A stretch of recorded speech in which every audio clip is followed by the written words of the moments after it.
Mario Giordano, intanto. Buongiorno direttore. Buongiorno. Allora, naturalmente Mario Mauro è assurto agli onori, per così dire, delle cronache recentemente, perché ha avuto una gentile opinione su coloro che, come lei, direttore, hanno qualcosa da dire sull'euro e sull'Europa, no?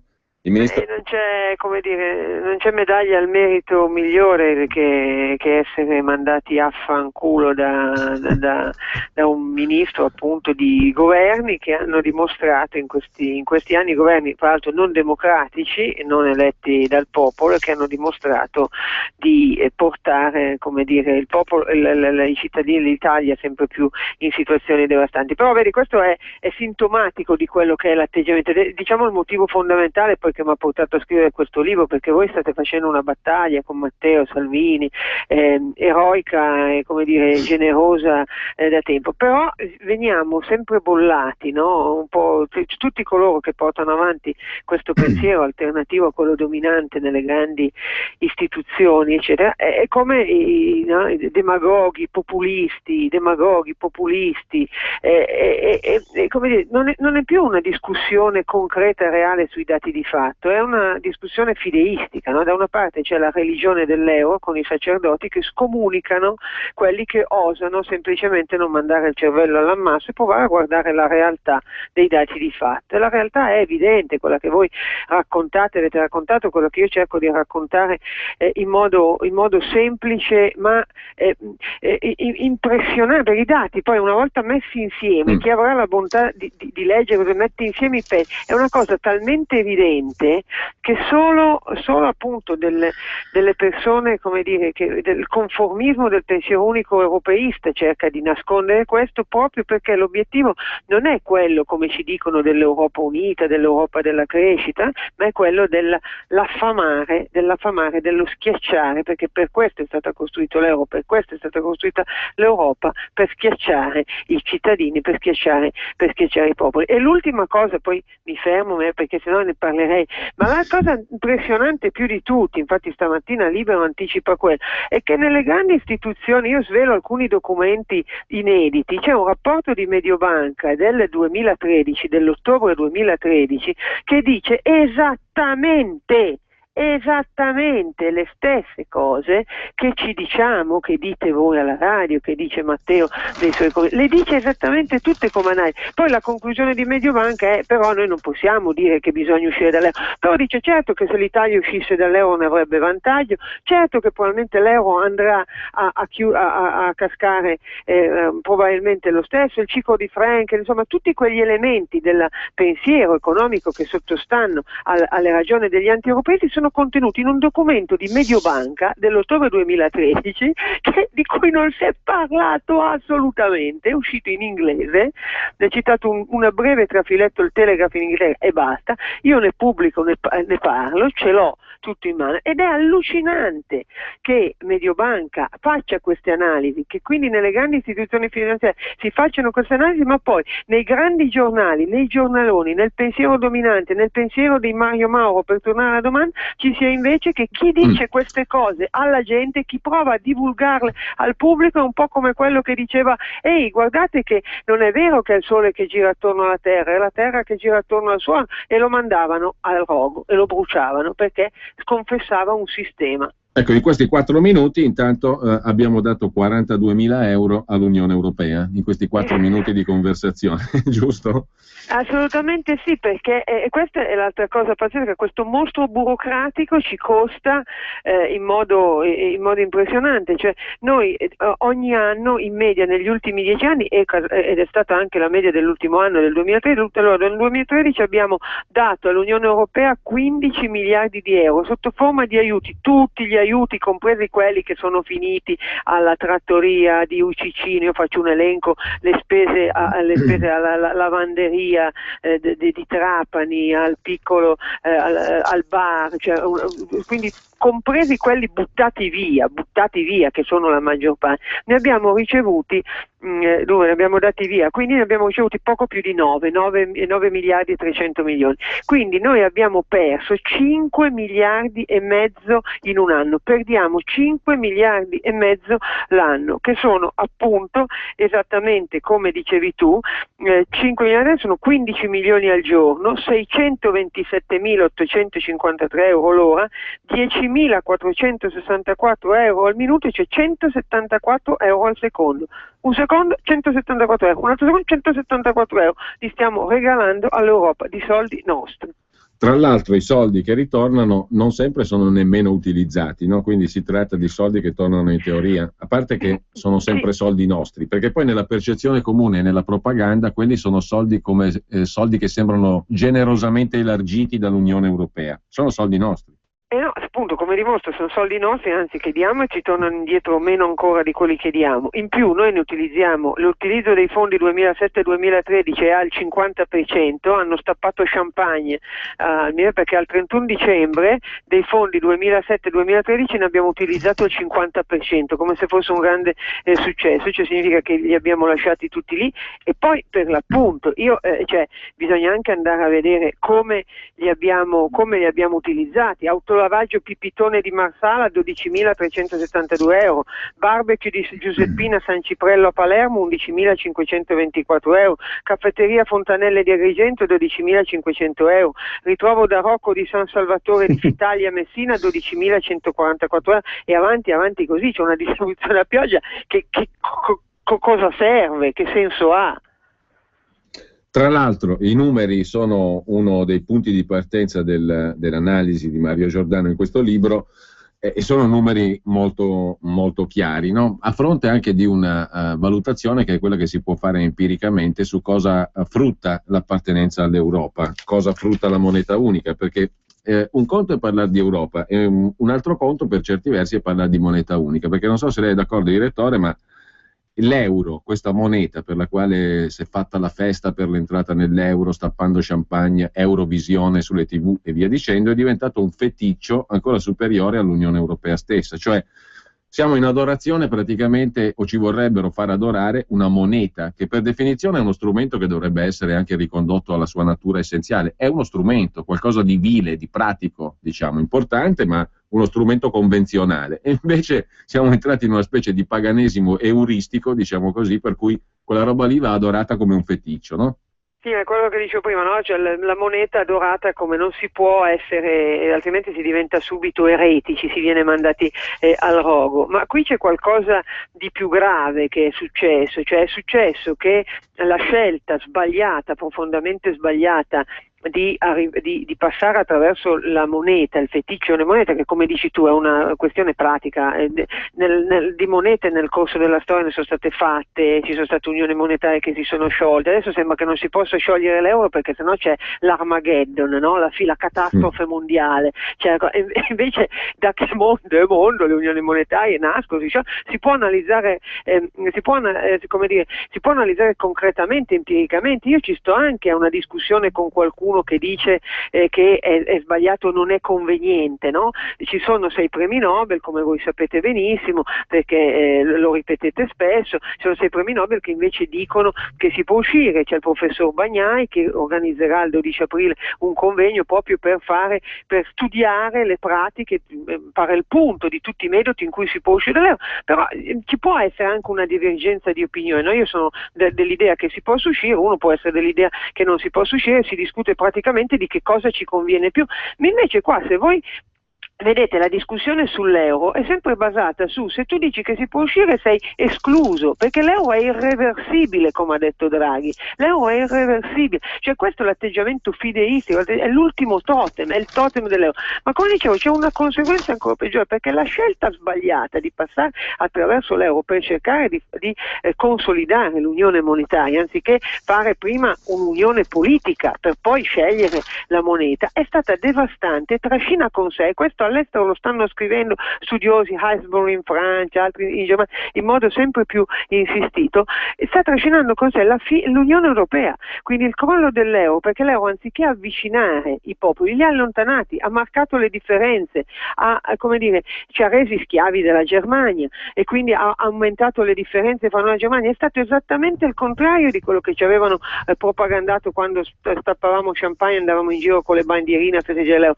È stato uno strumento che ha allontanato i popoli e ha trascinato con sé la fine del sogno europeo. E l'Europa, tanto è vero che oggi l'Europa, quella che era il simbolo della libertà, dello sviluppo, no? Per i nostri padri, i nostri nonni, l'Europa era il segno della... Pensate cos'è stata l'Europa per la Grecia, per la Spagna e il Portogallo, no? Un segno di libertà. Adesso è il segno dell'oppressione, adesso è il nuovo colosso burocratico, la nuova Unione Sovietica che ci opprime, che ci arriva a stabilire con questi parametri del 3%, i parametri, formule logaritmiche che hanno espiantato ogni livello umano, perché non c'è più nulla di umano in questo. Quando ci vengono a dire che l'Europa è per lo sviluppo, per il lavoro, non è vero. I parametri di Maastricht sono stati sostituiti da formule matematiche, algebriche, disumanizzanti, e questa è diventata l'Europa. Quindi la fine dell'euro ha trascinato con sé anche la fine del sogno europeo, che era un grande sogno, ma che a questo punto, a mio modesto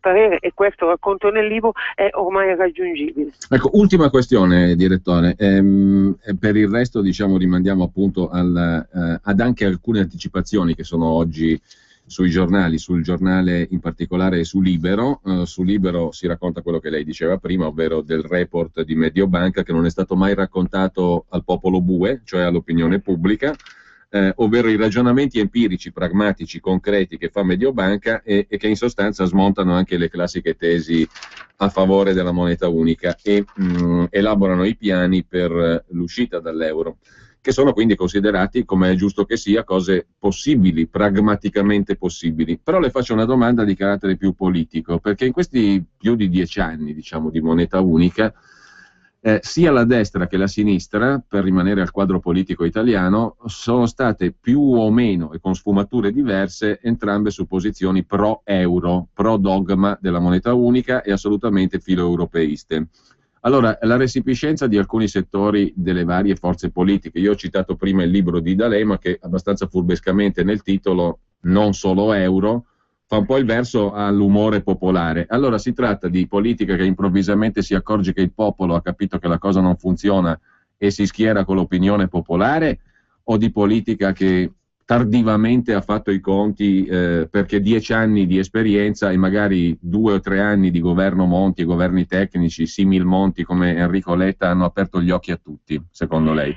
Ma io credo che sta venendo talmente fuori la verità che ai politici, anche se i nostri politici, come dire, sono piuttosto lenti nel capire gli umori popolari, perché sono talmente lontani che faticano a capire i sentimenti popolari, non possono non tenerne conto.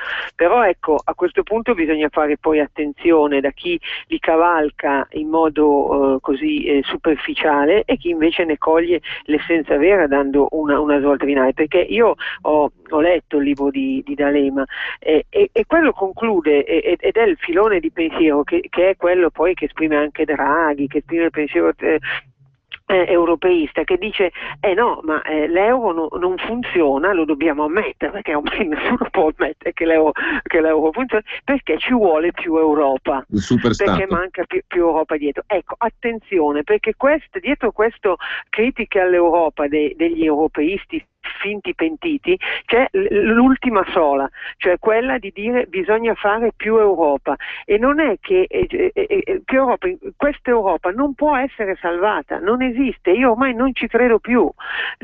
Io nel 2000 scrivevo "l'Unione fa la truffa" e ancora si diceva forse può cambiare. No, queste dimostrazioni, questi 12 anni di euro hanno dimostrato che l'Europa è finita, questo tipo di Europa non ci si può salvare da questa Europa. non c'è via di salvezza da questa Europa, e quelli che dicono appunto e non è che ci si salva facendo l'elezione diretta del Presidente degli Stati Uniti d'Europa, perché avremo un Presidente degli Stati Uniti d'Europa espresso dalle oligarchie dominanti, ma non avremo un'Europa democratica. Ci stanno fottendo un'altra volta con questo finto anti-europeismo. Il vero anti-europeismo è dire che l'euro è stata una fregatura, e questa Europa, così come è stata costruita, anche per le colpe di queste scelte sbagliate dell'euro, non si può salvare. Bene, grazie a Mario Giordano, direttore del TG4, editorialista di Libero. Con lui abbiamo parlato del suo libro Non vale una lira, euro, sprechi, follie, così l'Europa ci affama. Buona giornata, grazie direttore. Buona giornata, buon grazie. lavoro.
422. Bene, torniamo in onda. Intanto il discorso sul vice ministro Bubbico, al quale abbiamo accennato stamani in rassegna stampa insieme al giornalista Nicola Piccenna, lo riprenderemo domani con tutta calma perché ci sono tante altre cose da raccontare in merito al ruolo dell'informazione e al ruolo anche e al modo di fare politica. Per carità, trattasi di realpolitik, trattasi anche di un classico della gestione delle cose politiche, cioè il realismo da una parte e quelli che il professor Miglio chiamava gli interna corporis della politica, cioè le cose che si decidono e che si fanno senza comunicarle al pubblico, al popolo, ai cittadini, e dall'altra parte invece le prese di posizione attraverso i mezzi di informazione di segno del tutto opposto rispetto alle decisioni reali e ai veri comportamenti degli attori politici. E naturalmente tutto questo chiama anche in primo piano il ruolo dell'informazione dei giornali e dei giornalisti, ma ne parleremo con Nicola Piccenna sulla scorta dell'ennesima vicenda giudiziaria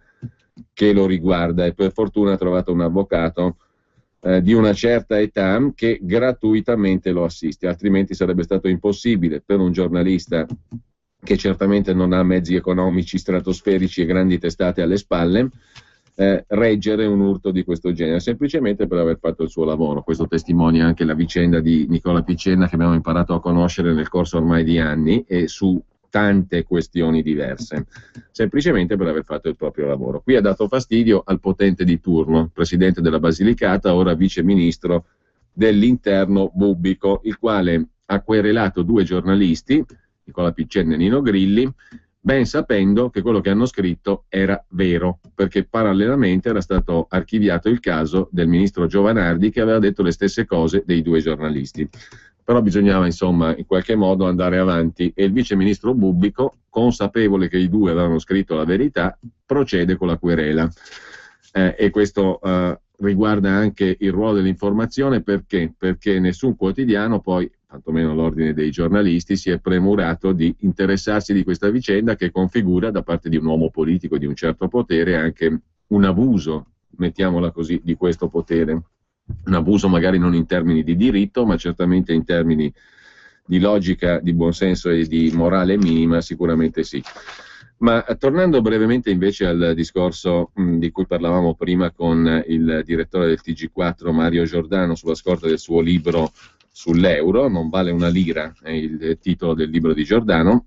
Per la verità, a proposito di verità nascoste, Libero oggi in prima pagina, saremmo arrivati con la rassegna stampa che a volte, certi giorni, si potrebbe esaurire in un'ora, altre volte non ne bastano tre, ma comunque ci arriviamo comunque, perché Libero in prima pagina oggi racconta ciò che è raccontato dallo stesso Giordano nel libro, cioè del piano segreto per uscire dall'euro, una verità nascosta ai cittadini, scrive Libero. Esce oggi il libro di Giordano sul fallimento della moneta unica, tra sprechi, follie e anche documenti inediti, come questo report di Mediobanca che oggi Libero pubblica, con il commento a pagina 2 di Sandro Iacometti.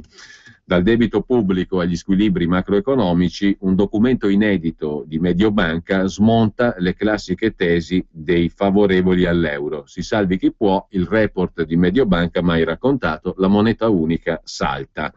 Una rischiosa e inutile partita a rubamazzetto. Questo, al di là della retorica e delle celebrazioni sulle sorti magnifiche e progressive dell'Europa, a questo si riduce l'architettura economica dell'Unione Europea. A tracciare questo quadro di gioco a somma zero, in cui gli unici risultati positivi si ottengono rubando risorse al proprio vicino di casa, scrive Mediobanca in questo report pubblicato in inglese e non in italiano, beggar the neighbor, cioè praticamente ruba mazzo, ruba al tuo vicino di casa.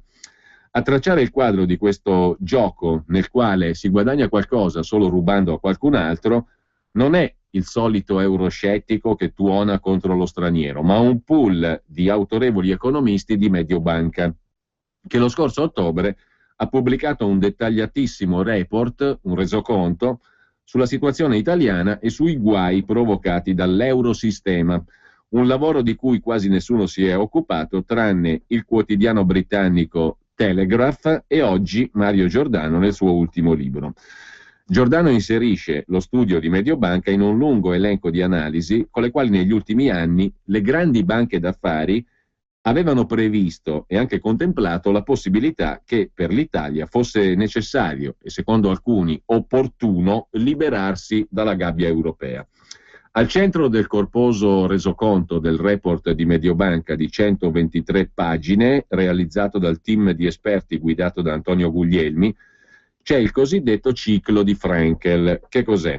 Intanto prende il nome dall'economista Robert Frankel che nel 1983, sull'esperienza di quanto era successo in Cile e nel suo paese, l'Argentina, elaborò un modello in 7 passaggi di quello che succede quando un paese debole blocca il suo tasso di cambio a quello di un'economia più competitiva. Dello stesso economista al quale si richiama spesso anche il professor Alberto Bagnai. La sequenza descrive in maniera impressionante quanto accaduto ai paesi periferici e in particolare all'Italia con l'ingresso nella moneta unica, nell'euro, che tutto sommato può essere descritto come l'ingresso in un sistema di cambi fissi, come fu per la moneta argentina nei confronti del dollaro. Qui l'analogia. Subito dopo la prima fase, la creazione di una unione monetaria, scatta il secondo passaggio, tra quelli studiati dall'economista argentino Roberto Frankel e teorizzati nel 1983 con riferimento al Cile, ma poi alla stessa Argentina. Dunque, la prima fase è la creazione dell'unione monetaria. Il secondo passaggio prevede che i paesi più forti iniziano a investire, soprattutto prestando denaro, in quelli più deboli, sfruttando alti tassi di interessi e la certezza del cambio fisso. Si arriva così alla fase 3. Grazie all'iniezione di nuova liquidità, di quattrini, il livello di consumo interno e della domanda determinano un aumento del prodotto interno lordo e dell'occupazione e l'inflazione comincia a salire. A questo punto, fase 4, la competitività inizia a peggiorare, ma i flussi di liquidità continuano a drogare il paese, favorendo l'indebitamento privato e favorendo in questo modo, gonfiando il prezzo dei beni, favorendo l'indebitamento privato, a partire dagli immobili. Gli immobili, la bolla immobiliare è stata caratteristica, per esempio, della Spagna nel contesto attuale. Con il quinto passaggio iniziano i guai più seri. Gli investitori cominciano a fiutare il vento e bloccano i flussi di liquidità. Esplode la bolla immobiliare, crollano i consumi e il paese precipita in recessione. All'inizio la Grecia era tutta un'effervescenza, poi appunto il disastro. Ed è qui, alla fase 6, che entra in gioco la gabbia della moneta.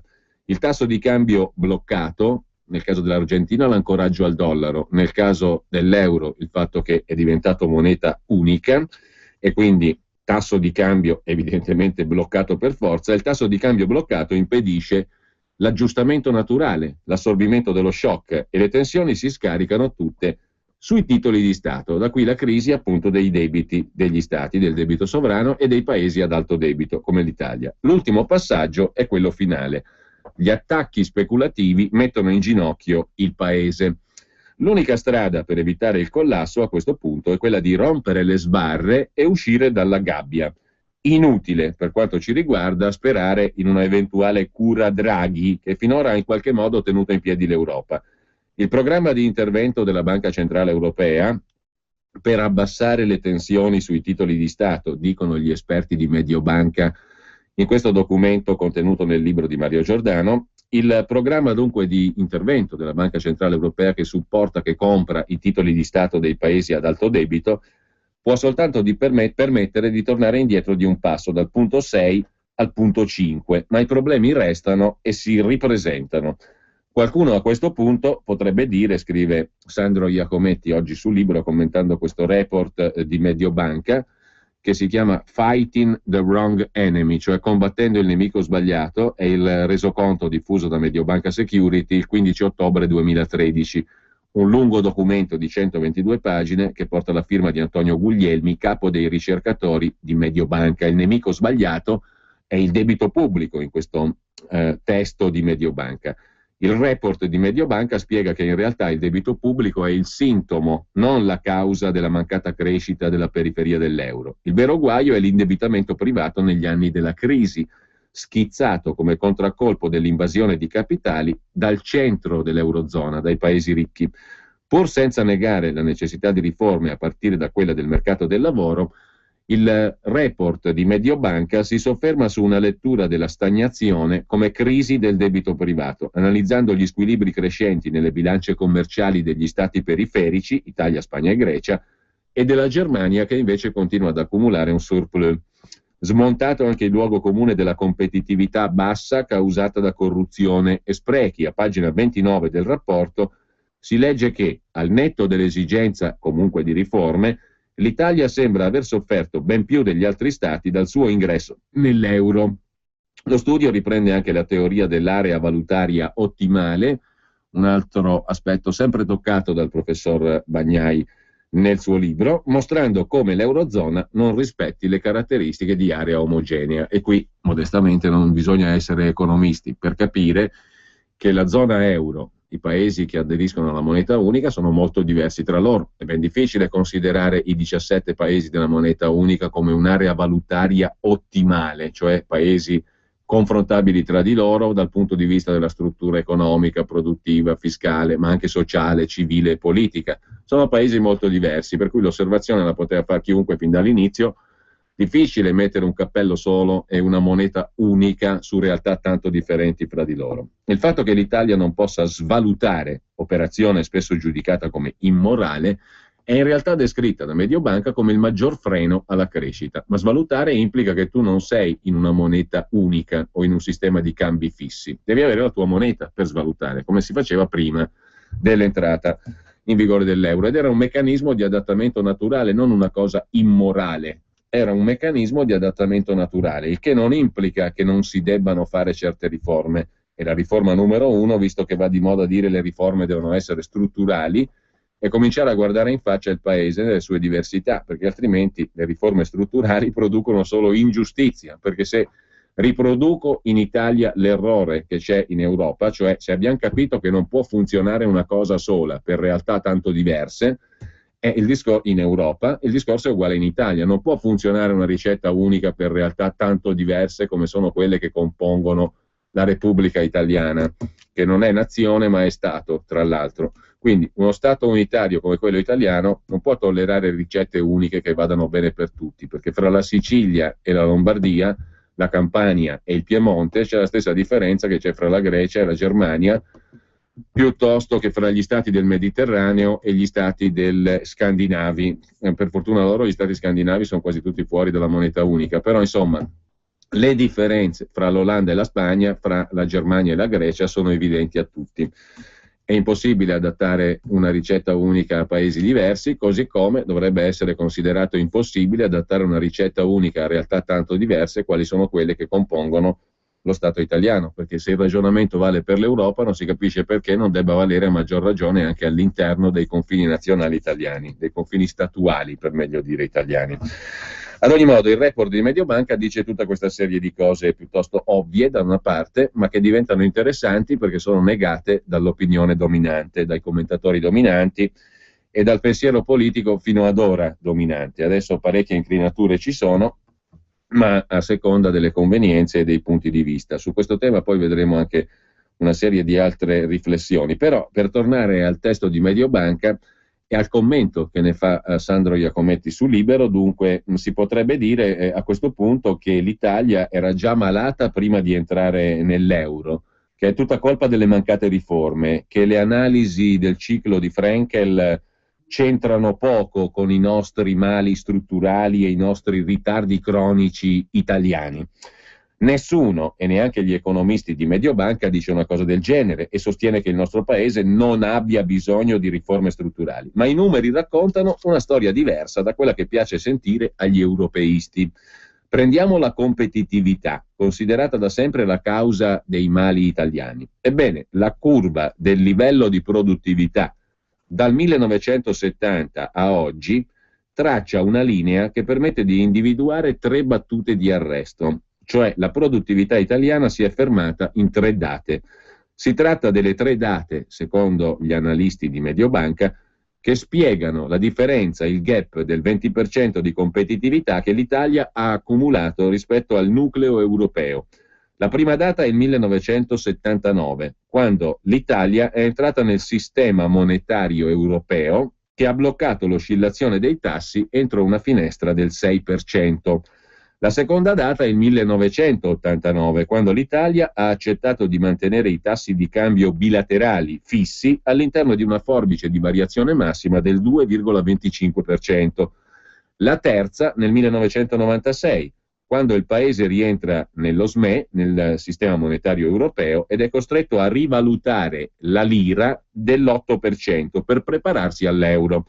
In tutti e tre i casi sono tre momenti nei quali, dice Mediobanca, la nostra produttività, cioè la produttività italiana, è caduta, e guarda caso sono tre momenti nei quali si è rinunciato alla flessibilità nei tassi di cambio fra le monete. In tutti i casi dunque la competitività va a picco in questi tre momenti, 1979, 89 e 96.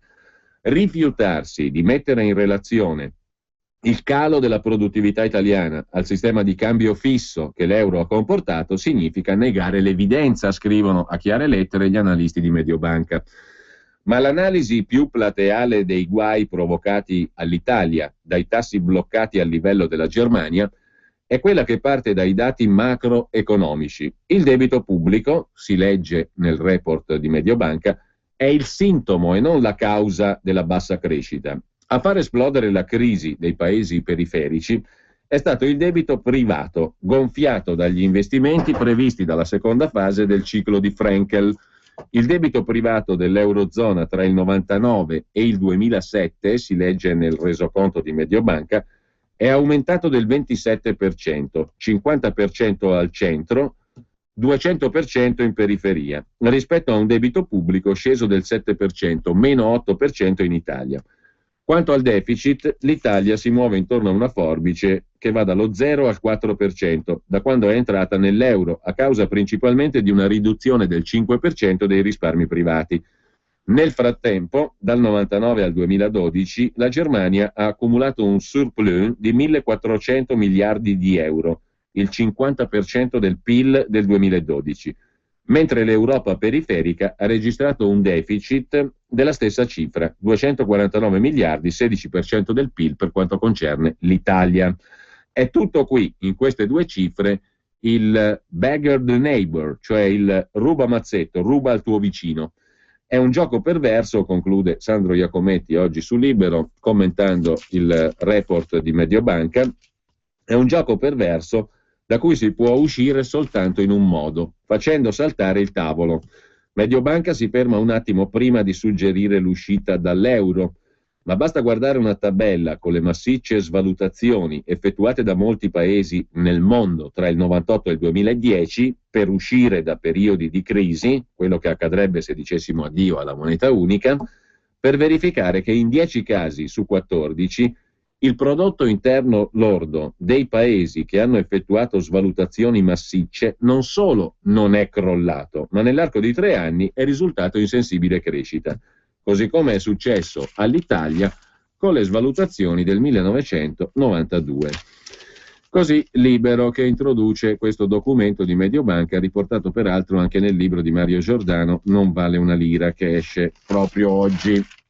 Ma a proposito di Libero, e visto che abbiamo citato la sua prima pagina di oggi con questo piano segreto per uscire dall'euro, il report di Mediobanca, sempre in prima pagina su Libero c'è un'altra vicenda che ci porta in altra direzione, cioè nell'ambito del governo e dintorni, anzi più che nei dintorni, nel centro del governo, visto che si parla del Presidente del Consiglio Renzi. L'articolo è di Giacomo Amadori e riguarda il mistero dell'appartamento in affitto a Firenze. Di che si tratta? Che cosa ci racconta Giacomo Amadori oggi in prima pagina su Libero? Renzi risulta residente a Pontassieve da gennaio. C'è un dipendente comunale, tale Alessandro Maiorano, che su un sito internet, La Rete Non Perdona, ha fatto 3 domande al premier Renzi a proposito della sua residenza e dei motivi del suo trasferimento al di fuori del nucleo familiare, perché l'uomo, denunciato dall'ex sindaco di Firenze per diffamazione, cioè Renzi ha già querelato questo soggetto per diffamazione, questo signore aveva appreso in tribunale che Renzi viveva ufficialmente a Firenze. Non soddisfatto, il 27 gennaio il signor Majorano chiede il certificato di residenza di Renzi e apprende che il Premier, dal 13 novembre 2009 al 13 marzo 2011, ha portato il proprio indirizzo in via Malenchini e dal 14 marzo 2011 fino a quest'anno in via degli Alfani, poco distante da Palazzo Vecchio, Firenze. Il signor Majorano scopre anche che il 23 gennaio, il giorno successivo alla pubblicazione dei 3 quesiti sul sito internet, era avvenuta l'emigrazione di Renzi da Firenze a Pontassieve. A questo punto l'impiegato comunale si insospettisce e presenta un esposto a Guardia di Finanza e Agenzia delle Entrate in cui scrive: non è che per caso il sindaco Renzi, già proprietario di immobili, abbia fatto una furbata per evitare di pagare le giuste gabelle in relazione a prima e seconda casa? Ma soprattutto gli appartamenti sopracitati di via Malenchini e di via degli Alfani sono suoi, in affitto o altro? E come mai il sindaco Renzi, appena uscito un articolo pochi giorni fa, è corso a cambiare la sua residenza anagrafica per riportarla all'ovile a Pontassieve? A questo punto, su alcuni siti, Renzi diventa il furbetto come Josefa Idem, cioè l'ex ministra dello sport costretta alle dimissioni per avere messo la residenza in una palestra di sua proprietà, risparmiando così circa 3.000 euro sull'IMU. In questo caso però la storia è diversa, quantunque abbastanza misteriosa, scrive Libero. Navigando su internet scopriamo che il 17 ottobre 2009 un giornale locale dà la notizia che il neosindaco Renzi starebbe per trasferire la residenza a Firenze, cosa che avviene il mese successivo, in un palazzo di proprietà di una famiglia aristocratica. Una spesa affrontata non certo a cuor leggero, visto che il sindaco in più di un'occasione si era lamentato del magro stipendio di 4.000 euro, della precarietà lavorativa della consorte e di avere sul groppone 3 mutui. Fatto sta che un anno e mezzo dopo, nel marzo 2011, Renzi trasloca in un attico di 5 vani nella centralissima via Alfani, sempre a Firenze. Un vicino ben informato ricorda le raccomandazioni per il sindaco nella casella della posta e aggiunge: mi risulta che il contratto di locazione fosse intestato a Marco Carrai, cioè l'uomo ombra del renzismo, il piccolo emulo del presidente dell'INPS Mastrapasqua che ha poco meno di 40 anni, ma già da prima, perché sono svariati anni, sedeva in diversi consigli di amministrazione, anzi in numerosi consigli di amministrazione tra banche locali, aeroporti cittadini di Firenze, società di intermediazione finanziaria e via dicendo. Insomma, Marco Carrai è una delle persone più vicine a Renzi e il contratto di locazione pare che fosse intestato proprio a Carrai, dell'affitto di casa di Renzi nell'attico di 5 vani nella centralissima via Alfani a Firenze. È stato lo stesso Renzi, ha detto il vicino di casa, a confidarmi di essere ospite di Carrai quando aveva bisogno di un appoggio a Firenze, oltre che di una residenza ufficiale. Chi è Carrai? Si chiederanno i lettori, scrive Libero. 39enne imprenditore chiantigiano, è considerato il consigliere più ascoltato di Renzi. Attualmente è presidente della società Aeroporti di Firenze e in più ha una serie di altre cariche. La sua CET Cross Media nel 2013 ha ottenuto, attraverso una procedura senza bando pubblico, un appalto per la fornitura di audioguide formato tablet nei musei fiorentini e subito dopo ha ingaggiato come socio l'ex assessore alla cultura, il renziano Giuliano da Empoli. La famiglia Carrai è la stessa che nei mesi scorsi ha ristrutturato Italy a Firenze, dell'altro renzianissimo imprenditore Oscar Farinetti. Contattato da Libero, Carrai spiega di essere impegnato in una riunione e che richiamerà. Non lo sentiamo più, racconta Giacomo Amadori oggi su Libero. Ci rivolgiamo allora al proprietario di casa, Alessandro Dini, classe 72, socio dell'azienda di famiglia, la Rototype, produttrice di attrezzature per ufficio.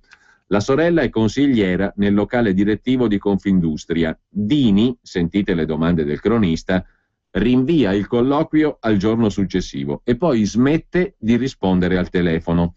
In ufficio si fa negare, nonostante la sua auto sia nel parcheggio.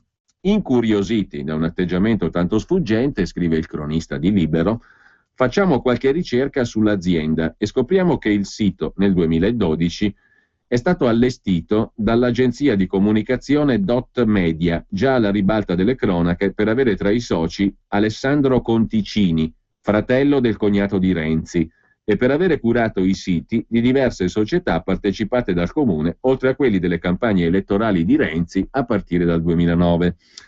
Insistiamo con il signor Alessandro Dini, proprietario di casa, che dopo 24 ore di SMS e telefonate risponde dicendo di non capire lo sconcertante assalto, lo definisce, a proposito di un appartamento che do in affitto tramite agenzia. Replichiamo che ci basterebbe conoscere l'intestatario del contratto di locazione della vecchia dimora del sindaco Renzi, o meglio ancora, chi pagasse l'affitto. Chiediamo anche lumi sui rapporti tra Dot Media e Rototype, e Dini non si fa più vivo. Sul tema della residenza misteriosa, nel frattempo, si sono scatenati 2 consiglieri comunali di opposte fazioni. Per esempio, Tommaso Grassi, di Sinistra Ecologia e Libertà, ha chiesto agli uffici comunali, che si occupano di riscuotere la tassa sui rifiuti, chi abitasse nell'appartamento di Via degli Alfani a Firenze. Il proprietario deve infatti indicare i nomi degli affittuari. Purtroppo, la mia prima richiesta, dice Grassi, è stata respinta con la scusa che non era sufficientemente motivata. Il suo collega Francesco Torselli, di Fratelli d'Italia, si è invece rivolto alle anagrafi di Firenze e Pontassieve per capire se sia possibile tecnicamente spostare la residenza in un solo giorno, ricevendo risposta negativa. Non voglio neppur prendere in considerazione l'ipotesi che Renzi abbia usufruito del proprio ruolo istituzionale per accelerare i tempi o per bypassare le verifiche alle quali sono sottoposti tutti i normali cittadini, dice il consigliere di Fratelli d'Italia a Firenze. Se ciò fosse accaduto sarebbe molto grave. Sia Grassi che Torselli segnalano infine che la Dot Media tra 2009 e 2011 si è occupata dei siti web e delle campagne pubblicitarie di alcune tra le più importanti aziende partecipate dal Comune di Firenze, in cambio di non meno di 215.000 euro. Tra i committenti Publi Acqua e Firenze Parcheggi, nel cui consiglio di amministrazione sedevano 2 fedelissimi renziani come la ministra Maria Elena Boschi e Marco Carrai, l'uomo dai 1000 incarichi, compreso quello, forse, di affittacamere. Così Libero racconta quello che definisce il mistero della casa di Renzi, un attico in affitto a Firenze, la famiglia abita a Pontassieve, ma lui da sindaco sarà trasferito in città. Chi pagava? Pare il suo consigliere Carrai. Dopo i dubbi sulla residenza, 2 mesi fa l'ha spostata ancora. Quando è uscito l'articolo sul sito La Rete non perdona. Così racconta oggi Libero. A proposito di governo, però, andiamo rapidamente anche alla segnalazione degli altri argomenti o commenti di una certa utilità oggi. Sul Giornale è da segnalare a pagina 2 l'articolo di Antonio Salvi, preside della facoltà di economia dell'Università Jean Monnet, sul fatto che le aziende al femminile non vanno meglio di quelle al maschile, a proposito di quote rosa nella legge elettorale e non solo. L'uguaglianza di genere, questo è il tema. Da diversi giorni sulla TV di Stato viene mandato in onda uno spot tipo pubblicità Progresso, secondo cui è ormai certo che l'eguaglianza di genere fa bene alle istituzioni alle quali viene applicata. È una bufala, peraltro pagata da tutti noi, scrive Antonio Salvi oggi sul Giornale, il preside della facoltà di economia dell'Università Jean Monnet. Se fossi una donna darei senz'altro ragione all'onorevole Santanchè, la quale ha avuto il coraggio di affermare il diritto delle parlamentari a essere scelte per le loro capacità e non per la semplice appartenenza al genere femminile. Giustamente conta il merito e non la tutela della riserva indiana. I ruoli devono essere conquistati sul campo e non per tutela legale, scrive Salvi. Piuttosto sarebbe necessario porre le donne nelle stesse condizioni di partenza per concorrere a tali posizioni. Ma questa è un'altra storia. La bufala propagandata dalla pubblicità di Stato riguarda le quote rosa cosiddette nei consigli di amministrazione. Sono imposte dalla legge 120 entrata in vigore l'anno scorso. In barba a quanto propinatoci in TV, sui vantaggi associabili all'uguaglianza di genere nei consigli di amministrazione non c'è alcun consenso. Segnalo a titolo d'esempio una bella rassegna di Daniel Ferreira su Board Diversity, nella quale si dà evidenza della forte incertezza che circonda il contributo delle donne ai risultati delle società nei consigli di amministrazione in cui siedono. Molto più modestamente, nell'ambito delle attività di osservatorio dell'Università Bocconi, il sottoscritto, scrive il professor Salvi, ha realizzato una ricerca condotta su 468 società quotate italiane e circa 5.000 consiglieri di amministrazione per il biennio 2010-2011. Ebbene, la presenza di donne, ancorché limitata di numero, non sembra contribuire a modificare la performance di mercato e contabile delle società che ne fanno ricorso. Inoltre, le donne presenti nei consigli paiono essere state cooptate soprattutto per legame familiare, piuttosto che per competenze distintive.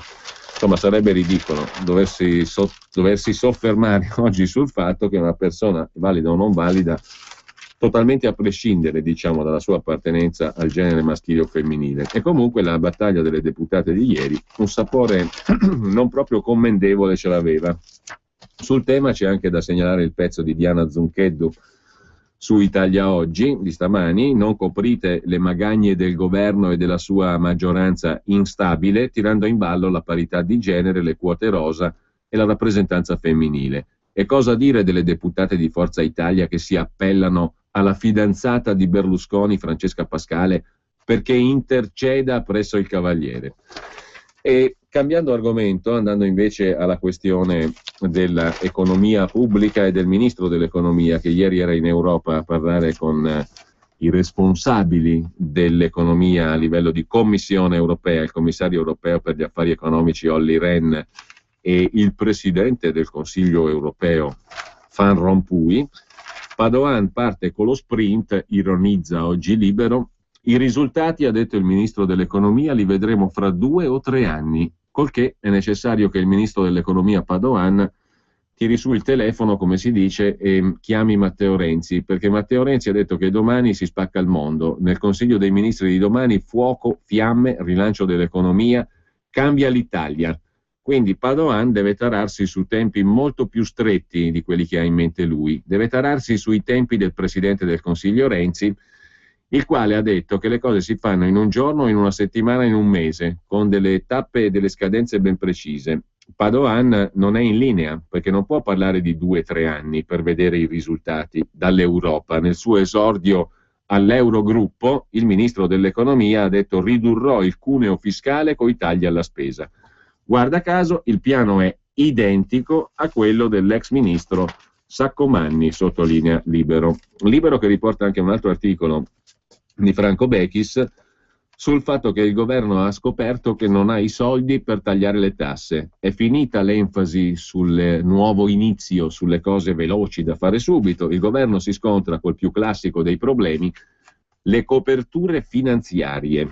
Sia i miliardi della spending review sia quelli per le imprese non ci sono, perché la spending review a tutt'oggi è ancora un bel proposito. Non è che il signor Cottarelli ha preso il salvadanaio e dentro ci ha messo i risparmi di spesa, tic tic tic, moneta sonante. Non c'è dentro niente in quel salvadanaio lì. Quindi dalla spending review ai soldi per le imprese si tratta di soldi che non ci sono. Come si coprono i provvedimenti annunciati? Rimane un bel punto di domanda. Finanza creativa? Il governo voleva contabilizzare i maggiori introiti IVA derivanti dai pagamenti dei debiti della pubblica amministrazione, ma la Ragioneria Generale si è messa di traverso. Quindi la questione è che il governo adesso è tornato sul pianeta Terra e fa i conti con la realtà. Lo scrive oggi Franco Bechis su Libero. A Roma stavano lavorando a trovare soluzioni tecniche per le coperture l'economista di fiducia del Premier Joram Gutgeld e il sottosegretario all'economia Enrico Zanetti, che prima di buttarsi in politica con Luca Cordero di Montezemolo ed essere eletto con Mario Monti faceva il commercialista e il fiscalista, ma tutto il gran lavorio non ha trovato la leva con cui sollevare il manovrone che aveva in testa il Premier Renzi. C'erano 3 ipotesi tecniche per la promessa riduzione del cuneo fiscale, che ammonterà a 7 miliardi e mezzo in realtà, perché 2 miliardi e mezzo li aveva già inseriti nella legge di stabilità per il 2014 Enrico Letta, il premier precedente. La prima ipotesi, per coprire in realtà dunque 7 miliardi e mezzo e non 10, perché 2,5 li aveva già stanziati Letta, la prima ipotesi era quella del mix di sconto alle imprese e ai lavoratori, ma è stata scartata perché alla fine nessuno avrebbe avuto vantaggi palpabili. La seconda ipotesi era quella di una riduzione IRPEF sui primi 2 scaglioni d'aliquota attraverso un aumento delle detrazioni possibili.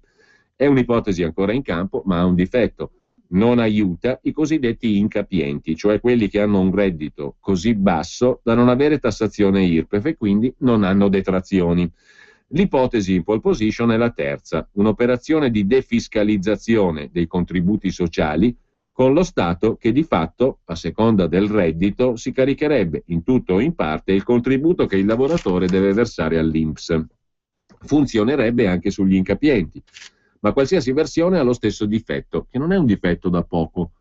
Come si copre finanziariamente la manovra? La copertura finanziaria è la questione. Non si può usare il margine di deficit che l'Italia avrebbe ancora per non sfondare il 3%, perché la misura di riduzione del cuneo fiscale sarebbe strutturale, non una tantum. La scelta al momento sarebbe quella di utilizzare parzialmente il risparmio dello spread che oggi è diminuito rispetto alle stime della legge di bilancio, facendo scendere la spesa per interessi. E poi, l'ha detto anche Padoan a Bruxelles, i risparmi che si ottengono con la spending review. Insomma, se ti attacchi allo spread o alla spending review, ti attacchi al fumo. Ben difficile immaginare coperture certe su questa base. A proposito di soldi pubblici, poi, segnaliamo anche l'articolo di Stefano Feltri sul Fatto Quotidiano, pagina 9, che riguarda ancora un'altra partita che si aprirà e si sta aprendo, anzi per la verità si aprirà tra poco. Il capitalismo di Stato, Eni, Enel, Finmeccanica, Invitalia, che è la società del Ministero del Tesoro per far investire i soggetti stranieri o italiani nelle imprese italiane, l'Alitalia Bad Company, l'ANAS, l'Arcus, Cassa Depositi e Prestiti, Cinecittà Luce in liquidazione, Coni Servizi, Consap, Consip, Enav, Eur, Expo 2015, Ferrovie dello Stato, Gestore Servizi Elettrici, Energetici, il GSE, Fondo Italiano, Invimit, Italia Lavoro, bla bla bla, Poste Italiane naturalmente, insomma tutte le altre società pubbliche. Il capitalismo di Stato, nell'articolo di Stefano Feltri, 30.000 società partecipate e la guerra per le poltrone, per le nomine. Un dossier della Camera per Renzi e Padoan mappa il potere pubblico, che è più forte di quello della politica, scrive Stefano Feltri oggi su Il Fatto Quotidiano. Un po' incazzati invece sono gli industriali, che danno voce al loro disappunto, per usare un linguaggio più consono, attraverso il quotidiano di Confindustria, Il Sole 24 Ore, che con il suo direttore Roberto Napoletano oggi parla di elemosine elettorali che non vanno bene per l'emergenza Italia. I consensi sono effimeri, caro Renzi, dice il direttore del Sole 24 Ore, le cure invece sono necessarie. Questo paese non ha bisogno di ritocchi, di aggiustamenti, di elemosine più o meno sostanziose, non ha bisogno di slogan e propaganda.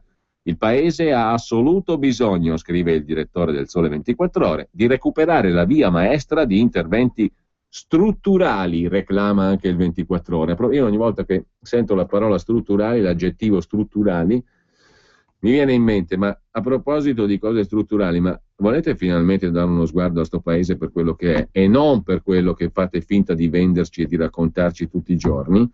Prendiamo atto della realtà, perché altrimenti parlare di riforme strutturali non ha senso.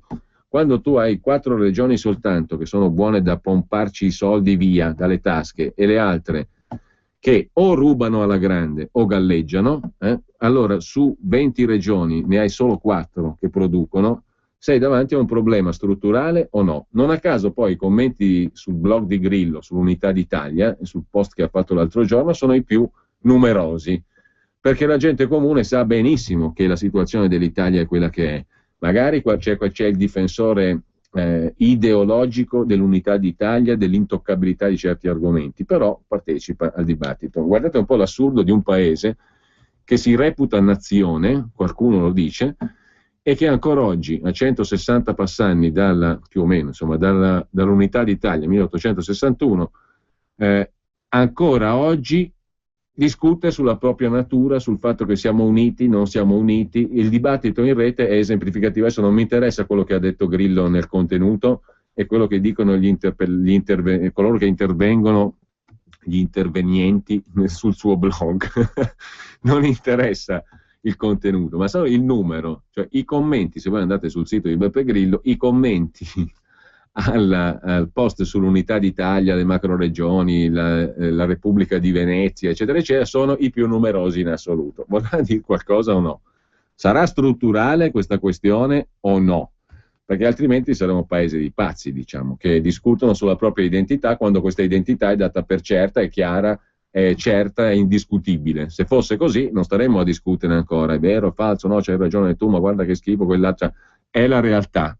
È la realtà che il paese strutturalmente è diviso in tante, diciamo così, repubbliche. Alcune la secessione l'hanno già fatta, basta andare in certi territori dove comanda quell'altro potere vero, che sono le mafie, per capire che lì tu non tocchi palla. Fai finta di esserci con lo Stato italiano, ma la sostanza e il quattrino stanno nelle mani di qualcun altro, che non è lo Stato italiano. Tu basta che vai e metti il piede in quei territori per capire che lì arrivano solo soldi, gestiti da un potere altro, che poi il territorio lo controlla benissimo, per carità, e in maniera molto più efficiente dello Stato italiano, non è quello il punto, però è altra cosa. Quindi hai territori all'interno formalmente di uno Stato solo che sono già seceduti, che se ne sono già andati per conto loro, coi soldi degli altri, e hai territori che tirano la carretta e finanziano tutta la baracca. Allora sarà un problema strutturale o no? Riassumibile in una cifra variabile di anno in anno, ma che va dai 120 ai 130 miliardi, il regalo vero e proprio che le 4 regioni produttive, Piemonte, Veneto, Emilia Romagna e Lombardia, fanno ogni anno a questa strutturale assurdità che è lo Stato italiano, che gestisce le risorse naturalmente per mantenere lo status quo e a beneficio, peraltro qui c'è anche un aspetto criminale oltre che morale e di equità, a beneficio di mafie, di organizzazioni mafiose vere e proprie. Basti vedere, piccolo dettaglio ma significativo, che fine ha fatto la relazione del prefetto Basilone sulla SL di Locri, siamo in piena Calabria, dove è stato ucciso Fortunio, primaria dell'Ulivo 2005. È stata secretata, punto. È stata secretata perché quella relazione, Fortunio lavorava alla SL di Locri, ci lavorava anche sua moglie e il papà della moglie, che era deputato democristiano, la moglie è diventata deputata del PD, l'onorevole Laganà. Fortunio lavorava alla SL di Locri, che come tante realtà pubbliche definite tali in quelle zone d'Italia è in mano a qualcos'altro. E lì c'era il resoconto della spartizione pressoché scientifica tra i diversi clan della zona di 'Ndrangheta di tutte le funzioni e soprattutto dei quattrini che arrivavano alla SL, che sono tanti.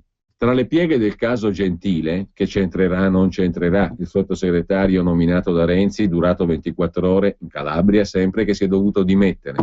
Tra le pieghe del caso Gentile è venuta fuori una cifra. La ASL di Crotone, della provincia di Crotone, ha un volume d'affari annuo di 1 miliardo di euro. 1 miliardo di euro in una terra dove l''ndrangheta controlla tutto.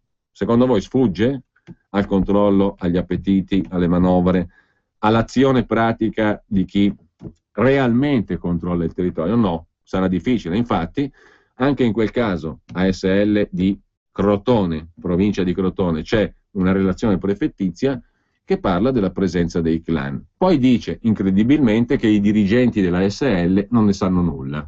Sono completamente estranei alle presenze mafiose pur documentate dalla relazione prefettizia, che sarà già sparita, come è sparita la relazione del prefetto Basilone, che poi, se non erro, è stata trasferita a Torino recentemente, e credo sia ancora, o sia appena uscita dal suo incarico a Torino, la prefetta Basilone, che ha fatto una relazione sulla SL di Locri dove fu ammazzato Fortunio, esponente politico, il cui posto viene preso da uno che poi viene arrestato a sua volta perché proprietario di cliniche convenzionate col sistema sanitario, e sempre alla sanità torniamo perché è i 3/4 dei bilanci delle regioni, tanti soldi. Viene arrestato anche il successore di Fortunio, quello che entra in consiglio regionale al posto suo. Abbiamo mandato tante volte le telefonate fra lui e il suo assistente Jacopino, no? Domenico Crea, Mimmo Crea della Margherita, accolto in pompa magna peraltro dai vertici del partito da cui è uscito il premier Renzi, cioè la Margherita praticamente, con Bindi, con Franco Marini che vanno all'aeroporto di Lamezia Terme, organizzano una cena a Torino per dare il benvenuto a questo bel soggetto, Mimmo Crea, all'interno della Margherita. La Margherita, che è l'ala, diciamo così, cattolica della sinistra, dalla quale viene lo stesso Matteo Renzi, tra l'altro, non per fare collegamenti strani, ma perché viene da quel ceppo lì, dal filone della Margherita, che festeggiava l'arrivo di questo bel tipo, esponente politico calabrese che le ha girate tutte, perché è stato di centrodestra, di centrosinistra, della Margherita, finché è finito in carcere per rapporti con la mafia, con l''ndrangheta e per furti e ruberie e veri e propri reati tipo uno che è morto nella sua casa di cura convenzionata con la regione, privata ma convenzionata con la sanità pubblica, che viene scaricato alla SL perché trovare il morto in casa avrebbe creato problemi. Residenza sanitaria per anziani gestiva il signor Crea. Quando muore qualcuno, in circostanze strane, perché tra l'altro gli anziani erano anche tenuti in un certo qual modo, diciamo così, malamente, quando muore qualcuno lo scarichiamo alla SL pubblica, così ce ne laviamo le mani. E intanto spiegava Crea al suo assistente che qui si gestiscono tanti bei miliardi, ma tu sei un cretino quando ti accontenti dello stipendio di consigliere regionale, che comunque sono bei soldi, per carità. E in un paese nel quale, come la Calabria, il costo della vita è inferiore, sono ancora più soldi rispetto ad altre regioni. Quindi spiegava l'illustre politico, poi finito in galera, e festeggiatissimo dai vertici della Margherita, compresa una cena a Torino. C'era anche l'ex sindacalista D'Antoni che offriva lui, la pagava lui, diceva un altro esponente della Margherita, per festeggiare l'arrivo di questo bel soggetto, Mimmo Crea, che è finito in carcere con pesantissimi addebiti. E a un certo punto, se scappava il morto nella clinica, appunto lo scarichiamo sulla sanità pubblica, lo portiamo alla SL fisicamente, il morto, così risulta morto lì e buonanotte al secchio. È stato arrestato il tipo, ma secondo voi è cambiato qualcosa? È arrivato il prefetto a fare la relazione, l'indagine sulla SL di Locri, presumendo che la morte di Fortunio non fosse legata solo al fatto delle politiche, delle primarie dell'Ulivo, tantomeno. Magari aveva qualcosa a che fare col fatto che questo bel soggetto, festeggiato a Torino dai VIP della Margherita, Franco Marini, Bindi, D'Antoni, eccetera, eccetera, voleva prendere lui il posto di Fortunio, come poi lo prese in Consiglio regionale finché non fu arrestato. Ma magari c'era anche qualcosa di più sostanzioso, visto che il minimo comune denominatore era il lavoro all'interno della SL di Locri, sanità, tanti soldi, appalti, soldi pubblici e 'ndrangheta. Il prefetto Basilone indaga, fa la sua bella relazione, la relazione è stata secretata, scomparsa alla pubblica opinione, non devi far sapere che in Italia esistono problemi strutturali, no? Il pubblico, il cittadino, l'opinione pubblica non deve sapere che esistono problemi strutturali. Bisogna discutere delle fesserie che leggiamo tutti i giorni sui giornali in prima pagina, delle polemiche che ne conseguono, dei blog, dei tweet e compagnia cantante. La facciamo lunga? No, la facciamo un po' troppo lunga, perché adesso archiviamo il direttore del Sole 24 Ore, Roberto Napoletano, che comunque manifesta l'incazzatura di lobby, la lobby della Confindustria in questo caso, perché Renzi non ha eseguito alla lettera quello che doveva fare secondo gli industriali. C'è da segnalare anche la perplessità del giornale sul taglio del cuneo fiscale. C'è aria di truffa, scrive il giornale. Il ministro Padoan promette tagli alla spesa per ridurre le tasse, ma il piano finora l'ha visto solo Renzi. Secondo i tecnici non ci sono i soldi. E poi c'è ancora Libero, che va a spulciare, diciamo così, tra le dichiarazioni più recenti della ministra Maria Elena Boschi, che qualcuno dice sembra una madonnina della pittura rinascimentale toscana, ma deve avere un bel carattere di ferro, e anche una certa sicumera abbastanza poderosa. Il vizietto della Boschi: censurare anche l'Annunziata. Dopo lo stop alla satira di Ballarò, perché alla ministra non è piaciuta la comica che a Ballarò, l'attrice comica che a Ballarò l'ha impersonata, la ministra ha anche chiesto all'Huffington Post, la cui versione italiana è diretta da Lucia Annunziata, di togliere l'articolo sulle sue minacce alla deputata del nuovo centrodestra Dorina Bianchi, perché pare che la ministra Boschi abbia scritto un pizzino, un bigliettino minatorio, come ha raccontato l'Huffington Post venerdì scorso, con le preferenze salta l'accordo sulla legge elettorale. Comunque in termini più, come dire, minacciosi, diciamo così, diceva la Boschi alla Dorina Bianchi: vota, perché altrimenti come fai a essere rieletta se introduci le preferenze? Come fai a essere rieletta tu? Una roba del genere. Insomma, un tentativo, diciamo, di ricondurre all'ovile la deputata Bianchi sulla base di un pizzino che non è piaciuto l'articolo che lo ha pubblicato, e quindi Maria Elena Boschi, la ministra per le riforme e i rapporti col Parlamento, ha chiesto alla Lucia Annunziata dell'Huffington Post di togliere quell'articolo sulle minacce della ministra Boschi alla deputata Bianchi del nuovo centrodestra. Per il momento noi ci salutiamo qui, domani avremo tante altre cose da dire e sentiremo Nicola Piccenna su una storia che riguarda un altro esponente di governo, il vice ministro Bubbico. Per il momento buon ascolto a tutti, buon pomeriggio da Giulio Cainarca. Ci congediamo con Noah Harmon al pianoforte, Sensation Reg di Joseph Lamb.